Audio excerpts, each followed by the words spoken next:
Welcome to Business Today, live from New York. I'm Michelle Fleury, and we begin right here in New York, where US markets have opened lower after Israel's overnight attacks on Iran. All of the major indices are in the red. Meanwhile, oil prices have risen sharply in response, up around 8%, as investors fear a wider conflict could disrupt crucial supplies from the Middle East. Around a fifth of global oil production passes through the Strait of Hormuz, a narrow waterway adjacent to Iran.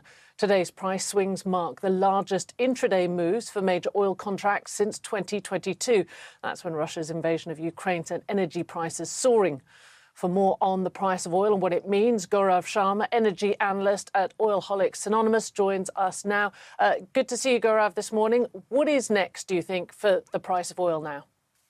I think where the oil market finds itself is in the precarious position of sort of peeking over the horizon, see what happens next. This kind of spike in prices is to be expected when an event of this magnitude transpires. It's a question of what happens next. The Iranians have retaliated.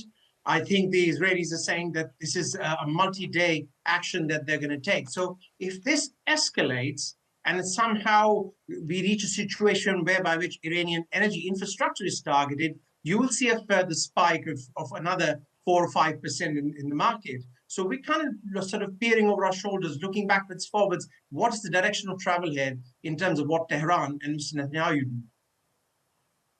And where does this leave Saudi Arabia?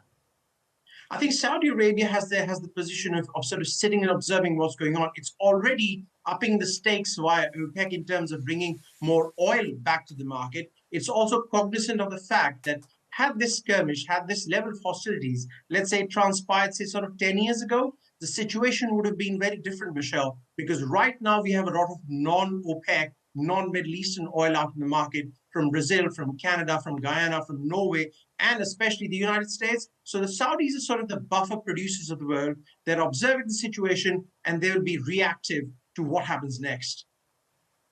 I like that, the buffer producers. Meanwhile, I want to ask you about some customers. China and Russia, they are notable buyers of Iranian oil. How do you think this leaves them? What do they do next? At the moment, I think, we are looking at whether the Israelis decide to go for any Iranian energy infrastructure. If, let's say, the skirmish results in some damage to the Karg oil terminal in Iran, then China would be directly impacted because over the last couple of years, more and more so, China has been turning to Iran for discounted, sanction-ridden crude. So were those facilities to be attacked by Israel, the game changes. We could see a wider spike. But right now, there's a fair amount of oil in the market, and that's basically keeping a lid on prices, which could have overshot even more than we've seen today. Gaurav Sharma, energy analyst at Oilholics Anonymous, thank you very much for joining us. Now, while oil prices are up, stocks around the world are down as businesses brace for the fallout. This morning, global airline stocks are tumbling as Israel's wide-scale strikes prompted carriers to clear out the airspace over Israel, Iran, Iraq and Jordan. Travel and leisure stocks are also falling as Iran's retaliation raises fears of oil supply disruptions, as we were just talking about. So the question is, what does this mean for the global economy? Well, to discuss this, I'm joined by Tali Leisure, Chief Market Strategist at the Wealth Consulting Group. Good to see you this morning. Look, given fears that this action could lead to a protracted conflict, what do you think this does to global growth?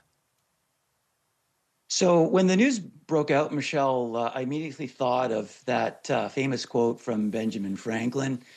There never was a good war or a bad peace, especially from a humanitarian perspective. But for markets and investors, I think what this means historically is, yes, geopolitical conflict like this can present challenges to risk assets like stocks in the very near term, but longer term, and that's our investment horizon, I think it tends to open up some compelling buying opportunities for patient investors like ourselves. Okay, some opportunities, but what about when it comes to prices? Obviously, we're talking about the oil price going up today.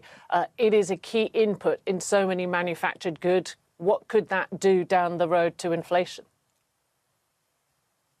So I think it depends where you sit in the world, and from my seat here in New Jersey, United States, we've got an administration and a president with a policy of drill, baby, drill. And I think generally it's important for investors to keep in mind the mismatch between supply and demand. We've generally got the case of too much supply and not enough demand. And that might be the case globally. So as an investor, if you weren't already positioned in energy stocks and oil before the US started evacuating workers from the embassies in that area, it might be getting a little late to play that tactical bounce.